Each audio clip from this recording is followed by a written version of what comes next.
Une autre chose que je trouve plutôt intéressante avec M. Starmer, c'est qu'il y a de nombreuses années, dans les années 1870, le chancelier Otto von Bismarck a été interrogé par un journaliste britannique sur ce qu'il ferait si l'armée britannique débarquait sur la côte de la mer du Nord en Allemagne. Il a répondu, eh bien, c'est simple, je ferai arrêter l'armée.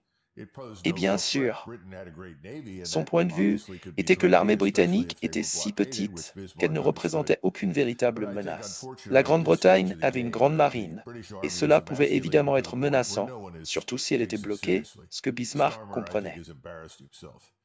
Bonjour chers amis, bienvenue sur la chaîne Monde Multipolaire. Dans cette vidéo, nous allons examiner les événements les plus significatifs des 48 dernières heures, et même des dernières semaines. Nous avons beaucoup de mises à jour intéressantes à couvrir, alors plongeons directement dans le vif du sujet. Pour nous soutenir, abonnez-vous, commentez et likez la vidéo. Mais je pense qu'à ce stade du jeu, malheureusement, l'armée britannique est tellement affaiblie, aucune personne ne la prend au sérieux. Je pense que Starmer s'est embarrassé et je suis sûr que Trump en est conscient. Mais la véritable avancée qui se produit, c'est cette hostilité entre la Russie et les États-Unis. Pour cela, je pense que nous devrions tous être reconnaissants. À partir de ce moment, nous pouvons avancer dans de nombreux domaines, non seulement pour résoudre cette tragédie sur le terrain en Ukraine, qui franchement n'aurait jamais dû se produire. Il faut la résoudre. Mais aussi, nous pouvons revenir à des discussions utiles sur les armes nucléaires et les capacités nucléaires. Et je pense que M. Trump a déjà laissé entendre cela. Donc dans l'ensemble, c'est une bonne nouvelle. La question pour le président Trump est comment aller de l'avant avec les Européens. Je pense que M. Trump a été soumis à des insultes et des remarques offensantes, et je suis sûr que cela continue de le déranger. Mais il sait que l'Europe doit jouer un rôle. Comment cela va se dérouler, comment cela sera fait, reste pour l'instant sans réponse. On ne peut pas avoir une nouvelle architecture de sécurité en Europe qui implique la Russie et les États-Unis, à moins que les Européens ne soient impliqués. Je suis sûr qu'il y a une attente que beaucoup des personnes actuellement au pouvoir en Europe et au Royaume-Uni seront bientôt évincées, qu'il y aura des élections et de nouvelles personnes prendront le pouvoir. Maintenant, je ne sais pas si cela est nécessairement prévu en Grande-Bretagne, mais cela l'est certainement en Allemagne et je suppose en France et dans d'autres pays. Ces pays sont presque toujours nationalistes, ou certainement plus nationalistes que leur pensée, qui n'est pas agressive ni offensive. C'est un genre de nationalisme qui dit « nous voulons préserver notre pays, nous voulons notre propre culture, notre identité, notre langue. Ces choses doivent être protégées. Et nous voulons la paix à l'étranger. En d'autres termes, la prospérité chez soi et la paix à l'étranger. Ce que nous soutenons tous, je le fais certainement, et je sais que les Russes aussi. Cela va se résoudre tout seul. Je pense que l'Ukraine, à bien des égards, est une métaphore du mondialisme. Ce dont vous parlez, c'est une génération de dirigeants mondialistes de l'ère d'après-guerre qui sont arrivés au pouvoir et qui ont systématiquement, à mon avis, nui à leur propre société et pays en introduisant des dizaines de millions de non-européens dans les pays qui n'ont jamais pu être absorbés et ne s'assimileraient jamais, et en prétendant que d'une manière ou d'une autre, cela est une bonne chose. C'est ce genre de mensonges qui ont circulé sur la véritable situation des choses. Et je n'ai pas besoin de vous dire qu'au Royaume-Uni, vous savez tout cela. Je pense que c'est aussi ce que l'Ukraine représente. En d'autres termes, ce n'est pas seulement l'Ukraine. Toute la fantaisie mondialiste, va s'effondrer durement. Et c'est pour cela qu'il y a une lutte contre cela. C'est aussi pourquoi, vous savez, Starmer et ses amis vont tous disparaître, parce qu'ils luttent contre la tempête, comme le roi Lear. Ils n'ont aucune chance de succès. C'est fini. Et vous avez mentionné quelque chose de très important. Si nous devions introduire un échantillon d'Allemands et de Français, j'irais même jusqu'à dire des Polonais, ainsi qu'un échantillon d'Écossais, d'Anglais et de Gallois, nous découvririons qu'ils veulent tous la paix. Ils ne sont pas intéressés par une guerre contre la Russie. Ils ont été trompés, et il devient de plus en plus évident que ce n'est pas pour dire que l'endroit est parfait et utopique, pas plus que les États-Unis. Nous avons tous des défauts. Et je pense que nous entrons enfin dans une ère où nous pouvons être honnêtes les uns envers les autres. Parce que, encore une fois, souvenez-vous que la Russie a toujours représenté le contraire. La Russie est un pays chrétien orthodoxe avec une culture ancienne et n'en fait aucune excuse, tout comme nous ne devrions pas dans nos pays. Mais les Russes ont été très fermes à ce sujet. Et je pense qu'il y a eu une décision selon laquelle, d'une manière ou d'une autre, la Russie devait être détruite ou gravement blessée, afin de préserver la cause du mondialisme, la fin des frontières, la fin des peuples, la masse amorphe de gens qui étaient censés émerger et remplacer tous ceux d'entre nous qui nous appelons de quelque manière que ce soit. Je pense que c'est une partie du problème. Et donc je pense que si vous gardez cela à l'esprit, nous allons avoir la paix. Vous savez, Eisenhower a dit un jour, à un moment donné, les peuples du monde, il parlait spécifiquement de l'Europe et des États-Unis, vont l'exiger. Ils vont dire la fin de ces absurdités. Je pense que nous en sommes assez proches en ce moment et je pense que c'est une très bonne chose. Nous avons soutenu cela sous le prétexte de la démocratie. Cela n'a rien à voir avec la démocratie ou les droits de l'homme. Vous avez bien plus de chances d'avoir un procès équitable en Russie en ce moment que n'importe où en Ukraine. Et je ne dis pas que l'autre est radicalement meilleur ou pire. Je souligne juste que tout cela est catastrophique. Et vous avez raison. Je ne pense pas que beaucoup de gens en Angleterre le comprennent. Je ne pense pas que beaucoup de gens aux États-Unis le comprennent. Je pense que l'anglosphère est vraiment inondée de ces mensonges. Et maintenant, les gens souffrent de dissonance cognitive. Vous arrivez et vous dites, eh bien, c'est pas vrai. Au fait, cela n'a jamais été vrai. Et ils vous regardent comme si vous veniez de dire quelque chose d'inimaginable. Je l'ai entendu à la BBC, je l'ai entendu à CNN. Et vous savez, même les Allemands, jusqu'à récemment, je dirais, je leur ai dit, n'avez-vous rien appris de votre histoire? Pourquoi croyez-vous ce que le gouvernement vous dit? Vous savez, j'ai grandi dans un environnement où si le gouvernement le disait, c'était probablement un mensonge. De toute façon, personne ne lui faisait confiance. Et c'est compréhensible, comme vous l'avez souligné depuis le début. Tout cela visait la destruction de la Russie pour les raisons que nous avons évoquées. C'est une combinaison de cupidité et de haine, basée sur le fait que, premièrement, la Russie est un pays chrétien orthodoxe nationaliste. Et la Russie est riche en ressources. Beaucoup de capitalistes prédateurs qui étaient là dans les années 90 et qui ont ensuite été chassés par Poutine voulaient revenir, diviser le pays et le piller pour tout ce qu'ils pouvaient en tirer. Je viens d'une famille où on essayait de nous faire porter une ceinture de sécurité. J'étais en Suède et une personne m'a dit « Il faut mettre votre ceinture ». Je lui ai demandé pourquoi et elle a répondu « Parce que l'État vous le dit ». Et j'ai répondu « Pourquoi ?» Elle a expliqué « Parce que l'État a fait une étude et a déterminé que c'était bon pour vous ». Les gens doivent revenir à la pensée critique. C'est difficile car les gens sont occupés et n'ont pas le temps d'étudier les choses. Mais les médias alternatifs des gens comme vous sont très importants. Vous êtes là et vous êtes de plus en plus validés par ce qui se passe. Vous dites la vérité et finalement, cela aura un impact. Même la BBC devra céder. Mais entre-temps, il nous reste encore du chemin à parcourir. Ce qui m'a vraiment contrarié, c'est que j'ai passé la majeure partie de ma vie adulte à étudier et essayer de comprendre l'Europe centrale et de l'Est en particulier. Vous savez, on me demandait souvent ce que j'avais étudié à l'université pour mon doctorat, et je répondais en riant, j'ai étudié les Allemands et les Russes. Allez comprendre. C'était ça, parce que ce sont les deux peuples dominants dans la région autour desquels tout tourne. Et les gens ne comprennent pas à quel point les blessures de la Seconde Guerre mondiale sont profondes, à l'Est, bien plus que tout ce que l'on peut imaginer en Occident. C'était une guerre terrible et vous n'aviez pas beaucoup de liberté de choix.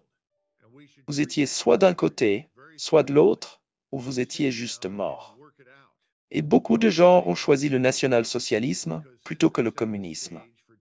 Et vous savez, nous avons envoyé beaucoup de ces gens à l'exécution après la guerre, aux mains de Staline. C'était une terrible erreur. Les gens ont fait ce qu'ils avaient à faire pour survivre et se sont battus pour ce qu'ils pensaient être leurs intérêts. C'était fini et on espérait que c'était fini. Et puis tout à coup, du jour au lendemain, on voit ces symboles revenir. Cela inspire une nouvelle génération d'Ukrainiens dont les ancêtres se sont battus pour ce qu'ils pensaient être juste. Mais ces choses n'ont rien à voir avec la réalité d'aujourd'hui. Je pense que les Russes, en particulier à ce moment précis, ne s'intéressent plus à ces inepties. Ils ne vont prendre aucune sorte de stratégie sur laquelle le président Trump ou quelqu'un d'autre pense qu'il joue au sérieux. Ils veulent la fin de tout cela. Et ils sont prêts à signer un accord avec nous. Ils sont intéressés par une architecture de sécurité pour l'Europe, la Russie et les États-Unis. Nous devons prendre cela très au sérieux. Cela doit être vu comme un point d'inflexion stratégique dans l'histoire de l'Europe et franchement du monde. Et nous devrions le traiter de manière appropriée très sérieusement, nous asseoir et le résoudre aussi longtemps que cela prendra. Parce que cela pourrait poser les bases de décennies de prospérité, de paix et de stabilité. C'est ce que tout le monde devrait maintenant vouloir. La Russie en est intéressée, je pense que nous le sommes aussi. Toutes ces inepties tactiques ou mal prononcées doivent disparaître. En fait, franchement, Judge, il y a trop de gens dans cette administration qui parlent trop de tout. La seule réponse que je pourrais vous donner, c'est que je ne sais pas. Mais c'est encore un exemple de quelque chose qui lui est arrivé pendant son premier mandat. Il émettait un ordre, donnait une directive, mais ensuite, il n'y avait aucun suivi pour s'assurer que ces ordres et directives étaient respectés. Cela pourrait bien être le cas maintenant. Et bien sûr, le secrétaire Hyde est nouveau au département de la Défense. Il pourrait être dans une situation quelque peu similaire. Je ne sais pas, il fournirait plus d'aide si l'Ukraine fournissait des ressources minérales aux États-Unis, et ce de manière substantielle. Encore une fois, cela n'a aucun sens. Toute l'aide devrait cesser immédiatement, pas l'aide humanitaire, mais certainement toute forme d'aide militaire. Pourquoi les Russes nous prendraient-ils au sérieux, même une seconde, si nous la maintenions? Nous avons besoin de moins de ces manœuvres marketing, moins de futilité et plus de faits. Et ces faits devraient venir du président et non de n'importe qui d'autre. Et ils devraient venir, je dirais, seulement lorsque cela est absolument nécessaire et soigneusement construit, après de nombreuses recherches et une compréhension qui, évidemment, n'est pas le cas en ce moment. Une des choses qui aurait pu être faite, mais qui ne l'a pas été. Et, au fait, je comprends comment le président Trump se sent. Vous devez vous rappeler que, lorsqu'il était président pendant son premier mandat, il n'a pas été bien traité par les Européens. Et je pense qu'il y a un sentiment persistant de blessure et de colère. À ce sujet, je ne serais pas surpris de cela. Surtout lorsque vous regardez cet homme Starmer. À un moindre degré, c'est aussi le cas du gouvernement français en ce moment précis. Les Européens, au lieu de comprendre dans quelle direction le vent souffle, devraient voir que cette guerre va se terminer. Et elle ne se terminera pas de la manière qu'ils souhaitent, mais de la manière dont Moscou veut qu'elle se termine. Ils devraient accepter cela. Après tout, l'aide de l'Ukraine est à côté de chez eux, pas à côté de nous. Et nous respectons leurs souhaits. C'est vraiment ce que le président Trump signale. Il a une grande influence et je ne veux pas entrer dans les détails, mais il peut très clairement faire savoir ce que nous ne ferons pas à l'avenir s'il ne cesse pas de soutenir cette situation. Il aurait été utile que la délégation que nous avons envoyée en Arabie Saoudite se déplace pour aller à Berlin, Paris et Londres, afin d'adresser les Européens dans leurs gouvernements respectifs. Leur dire, voici ce que nous avons discuté, voici ce sur quoi nous sommes d'accord en principe, et voici ce que nous allons faire ensuite. Cela aurait été bénéfique, mais nous ne l'avons pas fait. Et je comprends pourquoi. Si les Européens ne sont pas prêts à s'engager, il y a beaucoup de choses qui peuvent être faites immédiatement dans les coulisses et qui pourraient, disons, nuire aux carrières politiques des gens actuellement au pouvoir dans ces capitales. Et le président Trump le sait. C'est à lui de décider s'il doit faire cela pour exercer son influence. Souviens-toi, Eisenhower a eu un désaccord avec les Britanniques, les Français et les Israéliens en 1956. Il a fait valoir son influence et tout le monde a retiré ses troupes pour se mettre du côté des États-Unis. L'Europe reste encore puissante et ils le savent. Il est dans leur intérêt de travailler avec nous et non contre nous.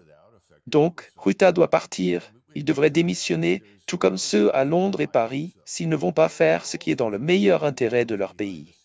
Encore une fois, Il suffit de regarder les sondages d'opinion. Souviens-toi que le vice-président Vance a soulevé cette question. Ils agissent contre la volonté de leur peuple. Et il a absolument raison. Les sondages sont évidents. Personne dans le Northumberland, le Pays de Galles ou le Cheshire ne se précipite pour monter dans un avion, revêtir un uniforme et aller en Ukraine. Je ne vois personne à Provence, à Lyon ou ailleurs en France qui veuille faire pareil. Il est temps d'arrêter ces absurdités, de revenir aux affaires et après tout, de reconstruire les économies dévastées à cause de ces politiques stupides. Ce ne sont pas les Russes qui se dressent contre cela, ce sont eux-mêmes qui se font du tort. Macron, on ne mourra pas pour l'Ukraine. C'est l'un des nombreux slogans scandés par des milliers de manifestants ce samedi à Paris. À l'appel du patron des Patriotes, tous tirent la sonnette d'alarme et dénoncent des propos extrêmement graves du président de la République vis-à-vis de la Russie. Un discours va-t-en-guerre qui met en danger la France et le peuple français, dit Florian Philippot.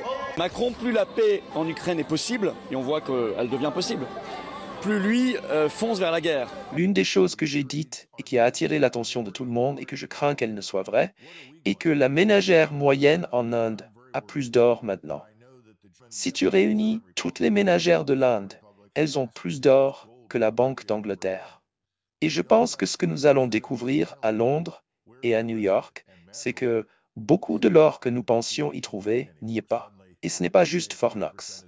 Fort Knox est un seul réservoir.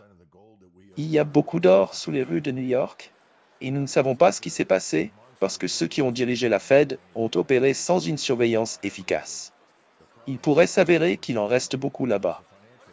J'espère que c'est le cas. Mais il y a eu des accords douteux dans les coulisses pendant des décennies. C'est ce dont le Dr. Ron Paul a parlé pendant des années.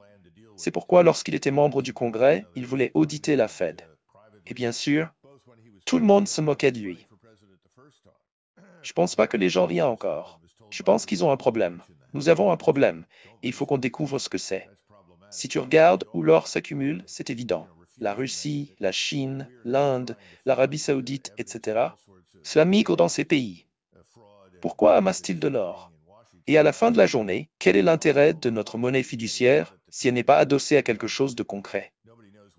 Les gens se plaignent des BRICS, mais au moins, si tu rejoins les BRICS, tu sais que la monnaie sera adossée à de l'or, ce qui rend les échanges significatifs. Et ils travaillent dur pour développer cela. Que allons-nous faire? Je ne sais pas, mais je suis très inquiet. Je sais que la République fédérale d'Allemagne veut que son or soit rapatrié à Berlin. Ils n'ont récupéré que 40% de ce que nous détenions. Où est le reste? Merkel n'en parle plus. Soudainement, 40% semble suffisant.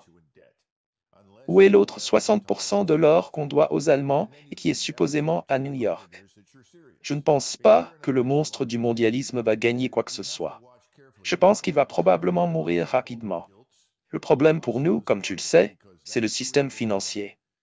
Nous avons de gros problèmes aux États-Unis. Nous avons cette dette souveraine nationale qui a atteint des proportions monstrueuses. Il n'y a pas de plan pour y faire face. C'est un autre problème. Je sais qu'en privé, que ce soit lorsqu'il était président ou lorsqu'il était candidat à la présidence pour la première fois, le président Trump a abordé cette question. Et on lui a dit, ne mentionne pas ça, c'est problématique. Eh bien, nous y voilà. Les gens ont refusé de mentionner cela. Et maintenant, nous essayons de trouver des preuves pour toutes sortes de gaspillage, de fraude et d'abus dans les dépenses à Washington. C'est facile à trouver. Tu peux en trouver partout. Nous ne pouvons même pas auditer le budget du Pentagone de 1000 milliards de dollars. Personne ne sait où va tout cet argent. Et nous n'avons même pas parlé des organisations de renseignement.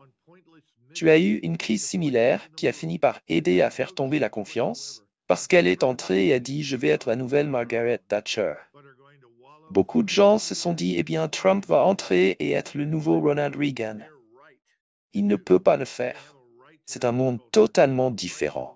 Il est en train de se frayer un chemin à travers tout cela. Il a nommé des gens pour s'en occuper, ce qui est une très bonne chose. Mais le problème, c'est qu'ils ne récolteront jamais assez d'économies pour que cela fasse une différence face à cette dette gargantuesque, à moins que vous ne vous attaquiez aux allocations et à d'autres choses. Et alors vous pourrez démontrer à vos créanciers que vous êtes sérieux. Vous êtes dans une position très similaire, et nous devons surveiller cela de près. Nous les appelons des bons du trésor, vous les appelez des gilts. Surveillez ces marchés, car c'est le véritable baromètre. Et lorsque ce pourcentage sur nos bons du trésor américains atteindra 5%, lorsque ce plafond de 5% sera atteint, tous les paris sont ouverts, car nous ne pourrons plus servir la dette. L'avenir est prometteur si nous sommes prêts à prendre du recul et à voir les choses différemment. Et au fait, nous devrons peut-être devenir plus petits d'abord, et tout le monde résiste à cela. Eh bien, nous devons avoir un certain nombre de centaines de milliers de troupes, sinon nous sommes à risque. Attendez une minute, pas nécessairement. Nous ne faisons pas face à des menaces existentielles imminentes de la part de la Russie ou de la Chine. C'est beaucoup de balivernes. Nous savons que ce n'est pas vrai. Nos problèmes sont largement au sud de la frontière et à l'intérieur de notre propre pays. Maintenant, nous pouvons nous attaquer à ces problèmes, mais nous devons construire une armée professionnelle vraiment solide. Et cette armée doit probablement devenir plus petite. Une fois que vous ferez comprendre que nous n'enverrons pas de gens en mission inutile dans des endroits du monde qui n'ont absolument aucune chance de se développer en société comme la nôtre, mais qui vont s'enliser pendant de nombreuses années dans la confusion, ce qui est d'ailleurs leur droit. Ils ont droit à leur propre culture, à leur mode de vie. Ce n'est pas notre affaire d'influencer cela. Si nous pouvons accepter cela et sortir de cette dynamique, alors je pense que nous pouvons construire une force professionnelle très fine qui pourra faire tout ce dont nous avons vraiment besoin. L'autre point, c'est que nous devons sortir de cette idée selon laquelle l'avenir ressemblera au passé.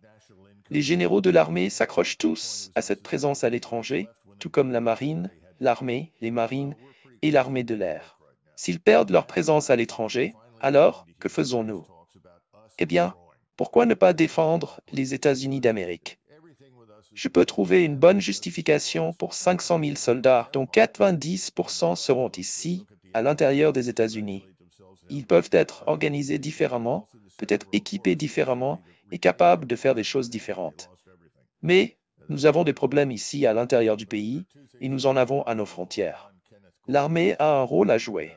Nous devons regarder notre garde nationale et nos réservistes et ils doivent, dans bien des aspects, refléter l'armée régulière. Nous avons perdu tout contact avec ces éléments et nous avons épuisé beaucoup de gens, chassé beaucoup de talents. Nous devons nous asseoir, revenir aux bases et comprendre que nos frontières ont besoin de protection. Nous devrons peut-être nous battre dans notre hémisphère, pas seulement le long de la frontière, mais dans d'autres endroits. Cela diffère de ce que nous avons fait jusqu'à présent, et la même chose est valable pour le corps des marines. Mais l'idée que nous devrions être prêts à aller à des milliers de kilomètres de chez nous et mener des campagnes à l'échelle de la Seconde Guerre mondiale, de la Corée, du Vietnam ou enfin de la tempête du désert, et ce que nous avons vu au cours des 20 dernières années est absolument ridicule. Je pense que la deuxième partie de cela, c'est qu'il est très important pour nous de comprendre que nous roulons sur la réserve depuis longtemps. Vous avez dit quelque chose de très juste, nous sommes en faillite. Nous étions en réalité en faillite lorsque Nixon est passé au standard or, et son objectif à l'époque était de le faire temporairement. Comme tant d'autres choses à Washington, ce qui commence comme une solution temporaire devient finalement une caractéristique permanente du gouvernement. Voilà l'autre problème. Nous sommes donc en faillite, et comme j'essaie de le montrer aux gens, quand les Britanniques sont partis de l'Inde, le ratio du PIB était de 240% du revenu national en Grande-Bretagne. Et vous savez qu'à ce moment-là, c'était insoutenable. Les Britanniques sont partis lorsqu'ils étaient fauchés. Ils ont dû partir. Eh bien, nous sommes assez proches d'être fauchés en ce moment, et c'est pourquoi je pense que vous commencez enfin à entendre des discussions sérieuses sur notre retrait et notre retrait de certains endroits. Car tout chez nous est hypothéqué à la vanité, tout comme à la fin de l'Empire britannique. Tout le monde aimait regarder l'Empire et se congratuler sur la grandeur qu'ils avaient. Ils ont combattu tout au long de la Seconde Guerre mondiale pour conserver l'Empire. Et que s'est-il passé? Ils ont tout perdu. C'est un autre problème. Eh bien, Il y a deux choses à considérer. Tout d'abord, John Kenneth Galbraith, un brillant économiste qui a servi des présidents depuis Franklin Delano Roosevelt jusqu'à Carter, a dit un jour que les prévisions existent pour rendre l'astrologie professionnelle. En d'autres termes, ignorez ce que les économistes vous disent la plupart du temps. Ils n'ont généralement aucune idée de ce qui va se passer, pas plus que l'homme qui essaie de prévoir les actions en bourse. Il ne sait vraiment pas ce qui va monter ou descendre et il ne comprend même pas comment cela fonctionne. Il essaie simplement de faire de l'argent. Voilà la première chose, mais c'est là où nous en sommes. Je pense qu'à ce stade du jeu, et je pense qu'en privé, le président Trump comprend probablement cela, et pour lui, et je me sens mal à ce sujet, je suis très préoccupé par ce qui pourrait se passer au cours des 6 prochains mois dans l'économie et avec le système financier, car il se trouve qu'il est le président maintenant. Et tout comme Herbert, qui n'avait rien à voir avec la Grande Dépression, il se trouve qu'il était président, et il est devenu la cible des abus de tout le monde. Je m'inquiète. Je crains que cela n'arrive à Donald Trump. Actuellement, nous vivons une sorte de lune de miel, où tout le monde est heureux et soutient Donald Trump. Et je dois dire que je suis content de ce qu'il fait. Mais je m'inquiète de ce qui nous attend à l'avenir. Je pense vraiment que vous allez traverser cette épreuve avant nous. N'oubliez pas que le dollar a une importance énorme en Europe. Ce qui se passe en Grande-Bretagne, ce qui se passe en Europe, nous affectera inévitablement. En d'autres termes, nous sommes tous sur ce navire qui coule, si vous voulez, ensemble. Mais le monde va changer, et nous en avons déjà parlé. Nous parlons maintenant des acteurs régionaux qui montent en puissance. Nous voyons des civilisations de grande puissance, et des civilisations de grande puissance, comme l'Iran, l'Inde et la Chine, revenir sur le devant de la scène et jouer un rôle mondial. Nous devons sortir de cette idée que nous sommes la puissance indispensable. Nous ne le sommes pas. Ce qui est indispensable pour nous, c'est ce que nous faisons ici, chez nous. Nous devons nous voir sous cet angle et arrêter de gaspiller de l'argent, des ressources et des capacités ailleurs. Et si nous avons des alliances à l'avenir, et je fais partie de ceux qui pensent que nous devrions avoir des petites alliances, ce que j'appellerais des LLC, des partenariats à responsabilité limitée avec d'autres pays, en d'autres termes, coopérer pour un objectif précis. Et lorsque cet objectif est atteint, la coopération ne doit pas nécessairement se terminer, mais elle devrait certainement prendre fin dans un sens militaire. Je pense qu'il nous faut faire un pas en arrière, repenser ce que nous faisons et qui nous sommes. C'est très difficile, car vous savez, le plus grand problème c'est que cela va perturber, voire mettre fin au flux d'argent. Et comment justifiez-vous toutes ces choses folles si vous n'obtenez rien en retour? Eh bien, vous ne pouvez pas. Je pense que le président Trump en a déjà parlé lorsqu'il a dit que nous réduirons nos budgets de défense de moitié. Évidemment, il ne réalise pas à quel point les autres dépensent beaucoup moins que nous. Et la même chose est vraie pour d'autres. En d'autres termes, ne tombons pas dans ce piège dans lequel nous avons été pendant tant d'années, celui de créer ces alliances qui vivent sur un fil conçu pour combattre quelqu'un, quelque part. Et puis, lorsque ces missions disparaissent, nous essayons de redonner vie à l'ossature de l'Alliance, comme l'OTAN, et de l'utiliser à nos propres fins ailleurs. Vous vous souvenez, hors de l'OTAN, c'est soit hors de zone, soit hors service. Je ne pense pas que la plupart des Européens aient voulu sortir de zone. Alors qu'avons-nous fait pour eux? Rien de bon. Mais je pense que la foule de l'Union européenne va vite s'en rendre compte. Je ne sais pas dans quelle mesure cela fonctionnera. Parce qu'encore une fois, il faut d'abord changer la stratégie, puis construire une nouvelle structure. C'est le moment pour cela. C'est le moment idéal dans l'histoire de l'humanité pour que nous agissions. Nous ne voulons pas passer à côté. Je pense que le président Trump peut réussir cela avec la Chine, surtout s'il travaille avec Moscou. Je crois que cette opportunité se présentera. Actuellement, les gens ne comprennent pas, aux États-Unis, que la plupart des gens au-delà de nos frontières ne veulent rien savoir d'une guerre. Ils ne veulent tout simplement pas. Si vous visitez la Chine, la Corée ou le Japon, et que vous voyez les bâtiments monumentaux que ces peuples ont créés, les sociétés qu'ils ont construites, elles sont très différentes des nôtres. Mais elles fonctionnent. Elles sont très efficaces. Ils ne sont pas intéressés par le fait de risquer tout cela. Celui qui pense le contraire est totalement détraqué. Voilà donc l'état des lieux. La chaîne de monde multipolaire rappelle qu'il y a de la place pour un monde multipolaire, plus juste. Nous n'encourageons pas la violence et souhaitons vivement le retour de la paix. Merci de votre attention, abonnez-vous à ma chaîne, mettez un like, notre Telegram sera bientôt disponible. Passez une bonne journée. Au revoir.